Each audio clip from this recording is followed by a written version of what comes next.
In 2016, Petrus created a SIM-free phone using radio frequencies. His name is Simon Petrus. He invented a cell phone that doesn't use any airtime. In our village, there's no electricity. They don't have money to buy credit, so I have made this to help them in a way to communicate with their family within the country or abroad. Imagine you pick up a phone, dial a number, and it rings. The voice on the other end is crystal clear. But here's the twist. There's no SIM card in the phone, no airtime, and no network provider. Sounds like something out of a science fiction movie, doesn't it? But it's not. This is the story of Simon Petrus, a young man who didn't wait for the world to change. He built the change himself. His invention didn't just challenge technology, it redefined the way people in Africa could communicate. And it all started with a simple, unstoppable question: why not? Simon comes from OshitishaHaihonya village in Namibia's Ohangwena region. Transport happens once daily if you're lucky. Most teenagers here dream of escaping to the city. Simon dreamed of bringing the city's technology to villages like his. Books bored him. Traditional schoolwork felt pointless. But show him a broken radio, a discarded phone, tangled wires from an old television, his eyes would light up. While other kids played football, Simon dissected electronics, trying to understand their secrets. YouTube became his university. Hours spent watching tutorials, learning how radios transmitted signals, how phones connected calls, how circuits carried electricity. In his bedroom, he was building an education that formal school couldn't provide. Then in 2012, curiosity nearly killed him. Simon found YouTube videos explaining bomb construction. His interest had nothing to do with violence. He was fascinated by the engineering, the precision required, the challenge of making something so complex actually work. So he gathered materials and attempted to recreate what he'd learned. The explosion landed him in the hospital. Most people would quit electronics forever after nearly dying. Simon did the opposite. That brush with danger ignited something deeper, a realization that his hands could build things that mattered. Real things, dangerous things, revolutionary things. His science teacher, Tammy Vadilani, recognized Simon's unusual talent and pushed him toward the Nampower National Schools competition. Simon created a machine that worked as both seed dryer and cooler, revolutionary for farmers in his region. He won first place. The judges were suspicious. Surely an adult engineer was helping this village kid. After investigation, they discovered the truth. Simon's only help came from his teachers. Everything else emerged from his own mind. While celebrating that victory, Simon was secretly working on something far more ambitious. A phone that could make calls without depending on cellular networks, using radio frequencies instead. The concept was audacious. Why should communication be held hostage by a telecom company? Why couldn't people in remote areas talk to anyone, anywhere, for free? For 2 years, Simon worked obsessively. His unemployed parents sacrificed 2,000 Namibian dollars they desperately needed for other things. Simon combined scraps from old televisions and discarded phones into something extraordinary. The result was mind-blowing. His invention included a working phone that made calls without SIM cards or airtime, plus a radio system, television receiver, light bulb, fan, and electrical socket. Everything powered by the same ingenious engineering. When he demonstrated it in 2016, Namibia went crazy. Local media covered him extensively. International attention followed. Here was a teenager from nowhere who had potentially cracked the code on free communication for Africa's rural poor. Then came the phone call that seemed to change everything. MTC, Namibia's telecommunications giant, contacted Simon personally. Tim Akanjo, their chief human capital officer, presented him with an official letter promising a full scholarship for technology studies after high school graduation. This was unprecedented. MTC typically avoided funding students straight from grade 12. But Simon had proven he could elevate telecommunications technology to greater heights. They wanted to be associated with genius. Simon's dream crystallized: become an electronics engineer, scale his invention, transform African communication forever. The future looked inevitable, except Simon was, by his teacher's admission, an average student everywhere except science. When grade 12 results arrived, he had failed. The scholarship evaporated instantly. 7 years later, when journalists asked MTC spokesperson Johnny Congo about their agreement with Simon, his response was brutal. "I only read it in the newspaper. Maybe Simon should tell you who he had spoken with." The company that once celebrated him now pretended he didn't exist. But academic failure was just the beginning. Simon's functional prototype faced regulatory nightmares. The Communication Regulatory Authority of Namibia refused to license his device because their systems didn't recognize his technology. Individual companies promised to help commercialize his invention. None followed through. Established telecom providers viewed Simon's free communication system as an existential threat to their profit models. Speaking to reporters in 2023, Simon's frustration was raw. "I expected this project to be somewhere in the world by now. I anticipated that Namibians would be using phones without SIM cards." The weight of broken promises was crushing. What's the point of introducing ideas to the nation when nothing ever comes of it?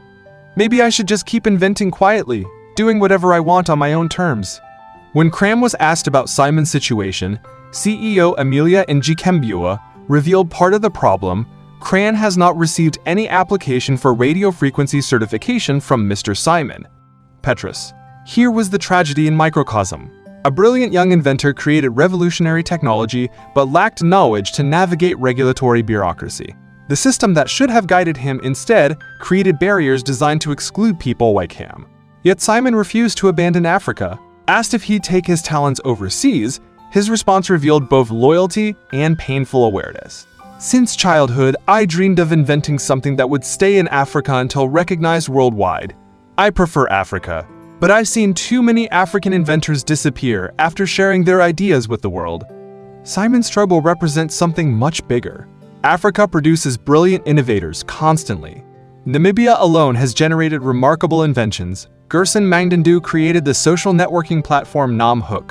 Joswandom W built satellite boosters from scrap materials for rural internet access. Across the continent, genius flourishes in unexpected places. Congo's Verone Manku designed the way see touchpad entirely in Brazzaville. Ugandan students built their country's first electric car. Rwanda's innovators develop impactful mobile applications. Kenyan inventors create SMS-controlled engine systems. These minds exist everywhere. So why don't their inventions reach global markets like Western innovations do? The answer lies in systemic failure. African inventors get celebrated briefly, then forgotten. Companies, governments, and wealthy individuals who could scale these innovations consistently look elsewhere. Inventors struggle alone until both they and their creations fade into obscurity. Amos Emmanuel from Innovation Bed Africa believes leadership has abandoned young African inventors. There's minimal political will toward developing innovative talents in Africa.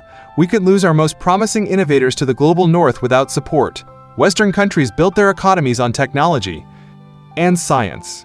Their inventions dominate African markets: phones, computers, cars, everything.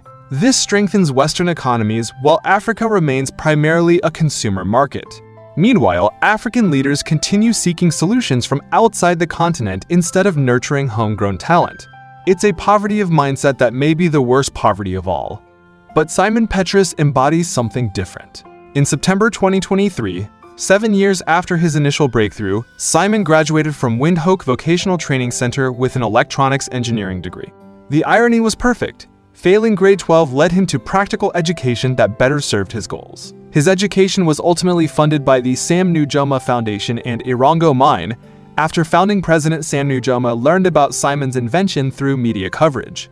At graduation, Simon reflected, "I started the SIM-less phone project in grade 11 and finished it the following year. That was 7 years ago."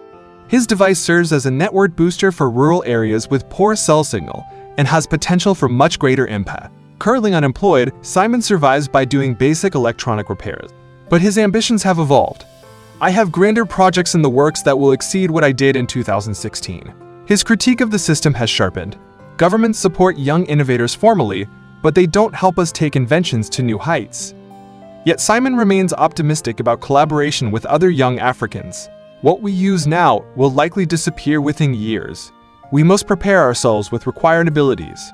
This perspective reveals Simon's character. Despite broken promises, regulatory barriers, and years of struggle, he hasn't become bitter. Instead, he's become more strategic, understanding challenges while remaining determined to find sustainable solutions. Simon's story transcends individual struggle. It represents Africa's complex relationship with innovation and technology. The continent produces brilliant minds but lacks infrastructure, institutional and financial, beyond just physical, to nurture and scale their innovations. His SIM-free phone addressed real problems facing millions of Africans in remote areas. Technology works and could transform communication for people excluded from the digital revolution.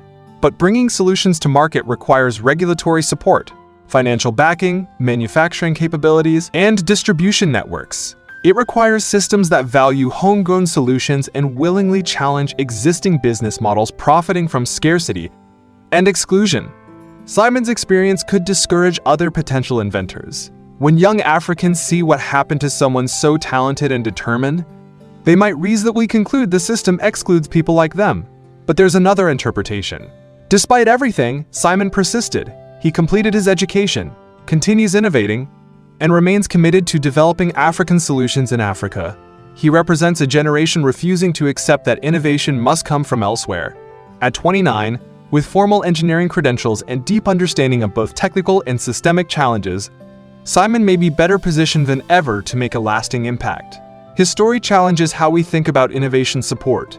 It raises uncomfortable questions about why certain inventors receive backing while others struggle alone. It forces us to confront the reality that the next breakthrough changing millions of lives might be sitting in a workshop in a remote village, waiting for someone to take it seriously.